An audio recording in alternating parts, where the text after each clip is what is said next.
The price of birth. Rain pressed against the tin roof of the clinic like 1,000 small fists. The night was heavy, swollen with thunder that refused to break. Inside, beneath the flickering fluorescent light, Aarushi clung to the edge of the rusted bed, her knuckles white as the pain surged through her. The midwife, a tired woman with kind eyes, kept whispering, "Just one more push, Beta. One more." And then, through the storm, came the sound that always made the world stop, the first cry of a newborn. A fragile, trembling sound that sliced through the dark. Arushi's breath caught. She reached out, desperate to hold the tiny life she had carried for 9 months. But before her fingers brushed the soft blanket, the baby was lifted from her arms. "Wait, please, my baby," she whispered, her voice barely more than a rasp. The midwife looked away. The man standing in the doorway, the one with the leather shoes and gold watch, shook his head slightly. He held out a thin envelope, and the midwife's hands trembled as she took it. Aarushi didn't understand, not yet. She thought maybe they were taking the baby to clean it, to weigh it, to wrap it in something warm. But then the door closed, and her child was gone. Hours passed. The storm eased, but her heart did not. When she finally tried to stand, her legs gave way beneath her. She pressed a hand to her stomach, flat now, aching, and felt an emptiness that no painkiller could dull. Outside, she heard voices. A man arguing. A motorcycle engine cutting through the silence. Then another man's voice, deep, calm, almost kind. "You can't sell a woman," he said. Aarushi froze. The word sell rang in her head like a bell. She crawled closer to the thin curtain separating her from the hall. "You took the money," the deep voice continued, controlled but sharp. "You told me she was coming willingly. You lied." "Sir, you don't understand," the leather-shoed man replied. "She has no one. Her husband ran away. Her parents disowned her. She owes the clinic money. We're just helping her start over." The lie burned. Aarushi wanted to scream, but fear glued her to the floor. Moments later, the curtain rustled. The deep-voiced man stepped inside. He wasn't dressed like the others, no gold watch, no smug smile. He wore a plain gray shirt, rain-dampened, sleeves rolled up to his elbows. His name, she would learn later, was Ishan. For now, he only saw a young woman with tear-stained cheeks, clinging to the sheet like it was her last possession. "Do you know what's happening?" he asked quietly. Aarushi stared at him, unable to answer. Her throat felt scraped raw. "They told me I was being taken for work," she finally whispered. "Somewhere safe. They said they would give my baby back once I earned enough." Ishan's jaw tightened. He looked at the midwife, who turned away in shame. "Get up," he said softly to Aarushi. "You're coming with me." Outside, the rain had slowed to a drizzle. A small car waited by the roadside, headlights dim in the fog. Ishan opened the door for her. She hesitated, clutching the thin shawl around her shoulders. "Where are you taking me?" she asked. "Somewhere you can rest. Somewhere no one will touch you or sell you," he replied. The words didn't sound real. People didn't buy others to set them free. But exhaustion won over fear, and she stepped inside. As the car rolled through the sleeping streets, Aarushi pressed her forehead against the cold window. Neon lights flickered by, signboards, shops, the endless hum of a city that never cared who vanished beneath it. After a long silence, she spoke. "Why did you buy me?" Ishan didn't answer right away. His eyes stayed on the road, face unreadable. "Because some debts," he said finally, "shouldn't be paid with people." They reached a small 2-room house near the edge of the city. Nothing fancy, just clean walls, warm light, and the faint smell of cardamom tea. Aarushi stood at the doorway, uncertain. "You can stay here until you decide what you want to do," Ishan said. "There's food, clothes. No one will bother you." She looked at him, suspicious but too tired to argue. "And you? What do you want?" He paused before answering. "To give you back your life. What you do with it, that's up to you." Then he left her alone. That night, Aarushi couldn't sleep. Every time she closed her eyes, she saw her baby's face, tiny, perfect, gone. She had no name for the child yet. Maybe because she'd never been allowed to hold her. She rose and walked to the window. The rain had stopped. The city lights shimmered on the wet pavement. Somewhere out there, her baby was crying for milk, for warmth, for a mother she would never know.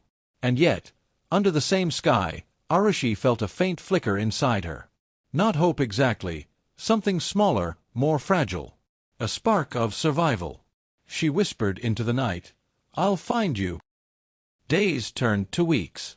Ishan didn't ask questions. He left meals by the door, a small envelope of money, a phone she didn't touch. He worked long hours, rarely home before midnight. Aarushi found herself cleaning the tiny house, washing dishes, folding the same clothes twice, anything to keep her hands busy and her mind quiet. One afternoon, as she swept the courtyard, she found a small plant growing through a crack in the concrete. It was barely alive, thin and bent. She crouched down, touching its leaves gently. "You're stubborn," she murmured. "Just like me." Ishan's voice startled her. "It's been growing there for months," he said from behind her. "I tried pulling it out once, but it kept coming back."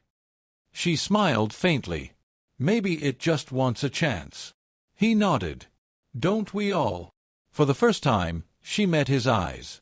There was no pity there, only quiet respect. It unsettled her more than kindness ever could. One evening, she found a folder on the table. Inside were papers, case files, photographs, and names. Women, girls, children. Some rescued, some missing. It was then she understood what Ishan did. He worked with a small NGO that helped victims of trafficking. He wasn't rich. He wasn't a savior.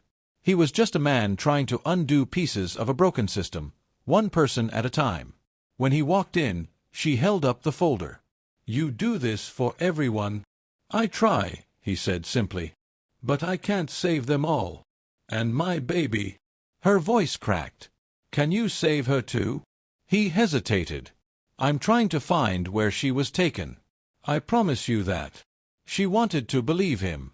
Needed to. But promises were easy to make and hard to keep. Still, when he said, "You're not alone anymore," she didn't argue. That night, for the first time in months, Aarushi slept without dreaming of cages and corridors. The pain hadn't left her, but it had learned to sit quietly beside her instead of consuming her whole. She didn't know if she could ever forgive the world for what it had done, but she knew one thing.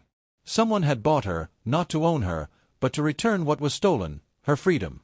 And somewhere, maybe not tonight, maybe not tomorrow, she would find the strength to search for her child again. Because love, even shattered and bruised, had a way of surviving. The search for light. The morning came softly, with sunlight spilling across the cracked windowpane. Aarushi woke to the sound of the city coming alive, vendors shouting, buses honking, the rhythm of ordinary life that had once felt unreachable. For a moment, she lay still, listening. The world outside hadn't changed. But something inside her had. The ache was still there, deep and constant, yet no longer hollow. It had shape now, purpose. She rose, folded the blanket neatly, and stepped into the kitchen. A note sat on the counter in Ishan's handwriting. "Gone to the office early. There's fresh milk in the fridge. Remember, you don't owe anyone anything anymore. She smiled faintly. His notes were always brief, but they said more than most people's speeches. The NGO's small office sat above a stationery shop near the railway tracks. By the end of the week, Aarushi began visiting it daily, not because Ishan asked her to, but because she needed to do something.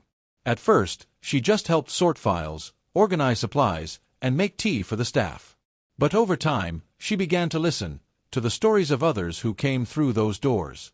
There was Mina, a teenager rescued from a factory in another state, who refused to speak for days.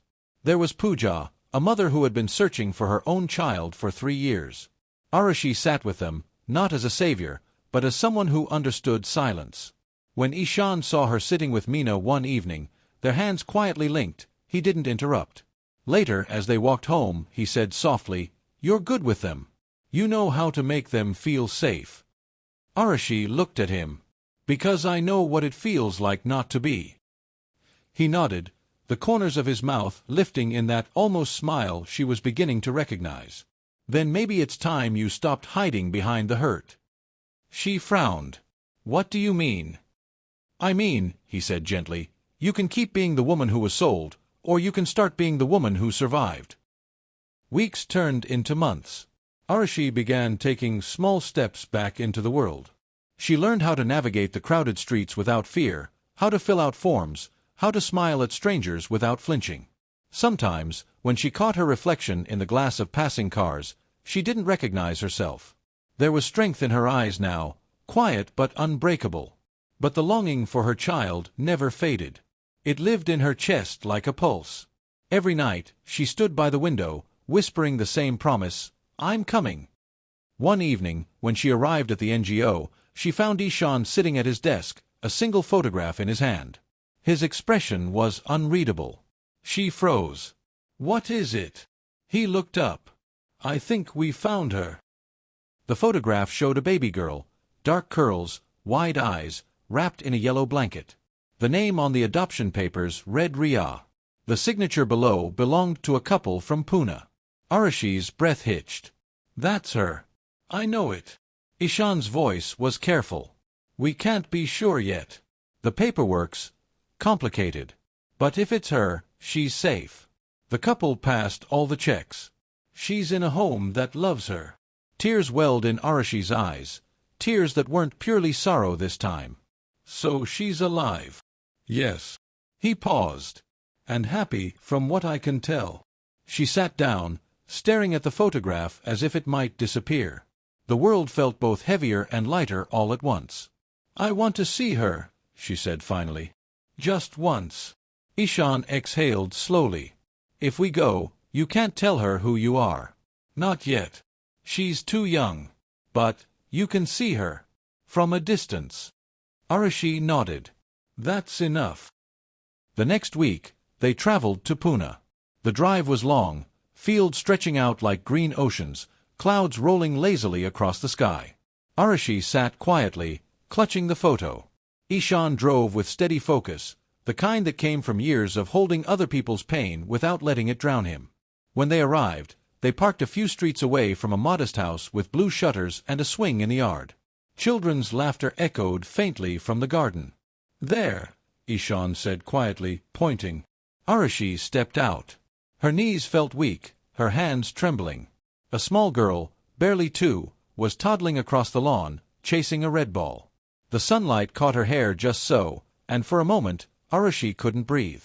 She wanted to run, to scoop her up, to whisper her real name. But she stayed still, tears slipping down her cheeks as she watched from behind the gate. The girl's adoptive mother lifted her, kissed her forehead, and carried her inside. Aarushi pressed her palm against the iron bars, whispering, Be safe. Be happy. Always. Beside her, Ishan placed a gentle hand on her shoulder. You did it, he murmured. You gave her a chance. Aarushi nodded. No, she said softly. You did. You gave both of us a chance. On the drive back, silence filled the car, not heavy, but peaceful. Aarushi leaned her head against the window, eyes half closed. For the first time in 2 years, her heart didn't feel like a wound. It felt like something beginning to heal. When they reached the city, Ishan stopped by the same roadside tea stall where he always went. He ordered 2 cups, handed one to her, and said, So, what now? Aarushi looked at him, thoughtful. Now I live. Maybe I study. Maybe I help others like me. Maybe I forgive. He raised an eyebrow. Even the ones who hurt you. She smiled faintly. Especially them. Because I don't want them to own my story anymore. Months later, the NGO opened a new center, a small shelter for women starting over. On the signboard outside, painted in blue letters, were the words, Project Ria.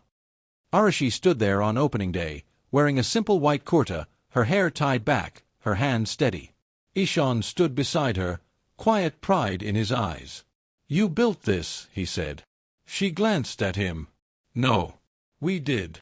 They shared a smile, unspoken, genuine. Not the kind of smile that promised forever, but one that said, I see you. I understand. That evening, after everyone had left, Aarushi stood alone in the courtyard. Fireflies danced above the garden wall. Somewhere nearby, a child laughed, a sound that no longer broke her, but filled her. She whispered to the wind, "Thank you," not knowing whether it was to God, fate, or the man who had once bought her freedom. Then she turned off the lights, locked the gate, and walked home, not as a victim, but as a woman reborn.